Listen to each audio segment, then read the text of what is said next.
যতদিন পর্যন্ত আমরা হজ করতে পারছি না ততদিন পর্যন্ত আমরা কিছু আমলের মাধ্যমে হজ এবং উমরার সওয়াব লাভ করতে পারি। হজ করার যে আসল মর্যাদা, প্রকৃত মর্যাদা, সেটা তো হজ করার মাধ্যমেই শুধু লাভ হবে। কিন্তু আমরা আজ এমন 5টি আমলের কথা জানবো, যেই 5টি আমল আমরা আমাদের নিজ জায়গায় বসে যদি করি, আল্লাহ রাব্বুল আলামিন এই আমলগুলোর বিনিময়ে হজ করে যে পরিমাণ সওয়াব আমি পেতাম, আমার অ্যাকাউন্টে, আমার আমল নামাতে ওই পরিমাণ সওয়াব আল্লাহ তাআলা লিখে দিবেন। তাহলে যারা হজ করতে পারছি না তারা হজ করার জন্য তো চেষ্টা করবই, তার পাশাপাশি এই আমলগুলো যদি করি, আমরা আশা করব আল্লাহর কাছে যে আল্লাহ তাআলা হাজী সাহেবদের হজের মাধ্যমে যে সওয়াব লাভ করেন, আল্লাহ তাআলা আমাকেও মাহরুম করবেন না, আমাকেও তাদের মতো সওয়াব দান করবেন। এরকম 5টি আমলের ভিতরে সর্বপ্রথম যে আমলের কথা বলবো সেটা হলো 5 ওয়াক্ত নামাজের পরে তাসবিহ পাঠ করা।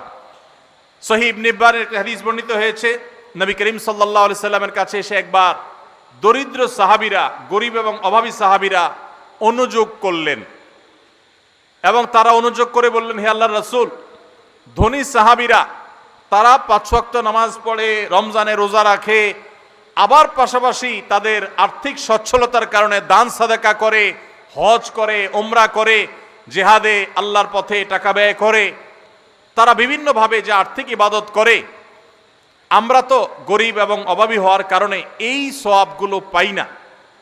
তাহলে আমরা তো পিছিয়ে পড়তেছি, আমরা কিভাবে তাদেরকে ধরতে পারি? সাহাবীদের কম্পিটিশন ছিল আমলের কম্পিটিশন।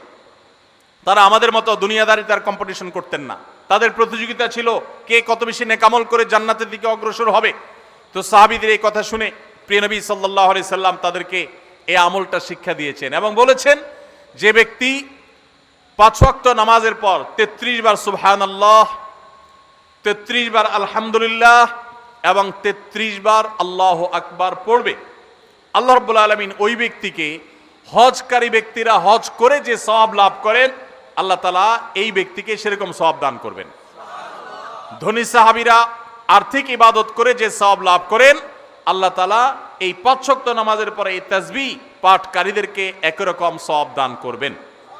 ভাইরা আমার, আবারও বলছি, এর মানে এই নয় যে হজ করার যে মর্যাদা আছে হুবহু সেই মর্যাদা সব দিক থেকে শতভাগ সেই রকমই আপনি আল্লাহ তাআলার কাছে মর্যাদা লাভ করবেন এই আমলের মাধ্যমে পাঠাতান।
এহরাম পরিহিত হজ আদায়কারী হাজী সাহেবের মতো বিনিময় আল্লাহ তাআলা মসজিদে নামাজের উদ্দেশ্যে, ফরজ নামাজের উদ্দেশ্যে যারা যায় তাদেরকে দান করেন। মা বোনরা একই সওয়াব লাভ করতে পারেন, তারা বাসায় নামাজ পড়েও যদি তারা তাদের বাসার মাহরাম পুরুষদেরকে, তাদের প্রাপ্তবয়স্ক পুরুষদেরকে, ছেলেকে, স্বামীকে, ভাইকে, বাবাকে যদি মসজিদে তারা পাঠান, একই সওয়াব তারাও লাভ করতে পারেন। আল্লাহ তাআলা আমাদের সবাইকে আমলটাও করার তৌফিক দান করুন। 5 নম্বর আমল হলো মা বাবার সেবা এবং খেদমত করা। এই সম্পর্কে তিরমিজি শরীফের একটি হাদিস বর্ণিত হয়েছে। এক সাহাবী নবী করিম সাল্লাল্লাহু আলাইহি সাল্লামের কাছে এসে তার ইবাদত বন্দেগী যেগুলো তিনি শারীরিকভাবে করতে পারেন সেগুলোর পাশাপাশি আর্থিক ইবাদতের প্রতি তার আকুতির কথা জাহির করলেন। নবী করিম সাল্লাল্লাহু আলাইহি সাল্লাম সাহাবীকে পরামর্শ দিয়েছেন, তোমার মা বাবা, তুমি যদি তাদের সেবা করো, তাদের খেদমত করো, তাদের শুশ্রূষা করো, তাদের প্রতি ইহসান করো, তাদের যে কোনোভাবে তাদের কল্যাণ সাধন করার চেষ্টা করো এবং তাদের সেবায় নিজেকে নিয়োজিত রাখো, আল্লাহ রাব্বুল আলামিন তোমাকে হজ আদায়কারী ব্যক্তির মতো সওয়াব দান করবেন। তাহলে ভাইরা, আমরা দেখলাম 5 ওয়াক্ত নামাজের পর 33 বার সুবহানাল্লাহ, 33 বার আলহামদুলিল্লাহ এবং 33 অথবা 34 বার আল্লাহু আকবার যে কোনটা করলেই হবে। এই আমলের মাধ্যমে আমরা হজের সওয়াব পাবো ইনশাআল্লাহ। ফজর নামাজের জামাত আদায় করার, ফজর নামাজ আদায় করার পর সূর্য ওঠার 15-20 মিনিট পরে ওই পুরো সময়টুকু বসে বসে জিকির আজকার, কোরআন তেলাওয়াত, দ্বীন শিক্ষা এগুলোর মধ্যে মাশগুল থেকে এরপরে উঠে যদি আমি 2 রাকাত নামাজ পড়ি, আল্লাহ তাআলা হজের সওয়াব দান করবেন এবং উমরার সওয়াব দান করবেন। আর 3 নম্বর হলো মসজিদে যদি কেউ দ্বীন শিক্ষার জন্য বা দ্বীন শেখাবার জন্য যায়, তাহলে এই যাওয়ার কারণেই শুধুমাত্র আল্লাহ রাব্বুল আলামিন ওই ব্যক্তিকে পূর্ণাঙ্গ হজের সওয়াব দান করবেন। 4 নম্বর হলো যে ব্যক্তি 5 ওয়াক্ত নামাজে মসজিদে হাজির হওয়ার জন্য 5 ওয়াক্ত নামাজে বের হয়, মসজিদের দিকে যায়, আল্লাহ তাআলা তাকে এহরামকারী, সাদা কাপড়ে এহরাম পরে লব্বাইক রত হাজি হজ করে যে সওয়াব পায়, আল্লাহ তাআলা ওই মসজিদে গমনকারী ব্যক্তিকে সেই সওয়াব দান করেন। এবং 5 নম্বর হলো মা বাবার সেবাকারী ব্যক্তি। ভাইরা আমার, এই 5টা আমল আমরা অনেকগুলোই কিন্তু করি, কিন্তু এই সওয়াব লাভের আশা আমরা করি না। আজ থেকে আমরা এই সওয়াব লাভের আশা করবো ইনশাআল্লাহ। 33 বার সুবহানাল্লাহ, 33 বার আলহামদুলিল্লাহ, 34 বার আল্লাহু আকবার যখন 5 ওয়াক্ত নামাজের পরে করবেন, তখন আপনার এই আশা থাকবে যে এর মাধ্যমে হজের সওয়াব লাভ করব। আবার যখন এশরাকের নামাজ পড়বেন, ফজর নামাজের পরে নিজ জায়গায় বসে জিকির আজকার করে, তখন আপনি আল্লাহর কাছে হজের সওয়াব পাবেন, সে আশা রাখবেন। আবার যখন মসজিদে কোনো দিন শিখার জন্য যাবেন, এই আশা রাখবেন যে আল্লাহ হজের সওয়াব দিবেন, পূর্ণাঙ্গ হজ। আবার যখন 5 ওয়াক্ত নামাজে মসজিদে পড়তে যাবেন, যাওয়ার সময় মনে মনে নিয়ত করবেন, আশা করবেন যে নবী সাল্লাল্লাহু আলাইহি ওয়াসাল্লামের হাদিসে না ওয়াদা রয়েছে, অতএব আমি এই নামাজে যে যাচ্ছি, নামাজ পড়ে তো আমার ফরজ আদায় হবেই, আল্লাহর কাছে সওয়াব পাবো, এর পাশাপাশি এই যে যাচ্ছি এর মাধ্যমেও আল্লাহ তাআলার কাছে আমি হজ এহরামকারী ব্যক্তি, এহরামরত ব্যক্তির মতো হজের মর্যাদা বা সওয়াব আমি লাভ করব।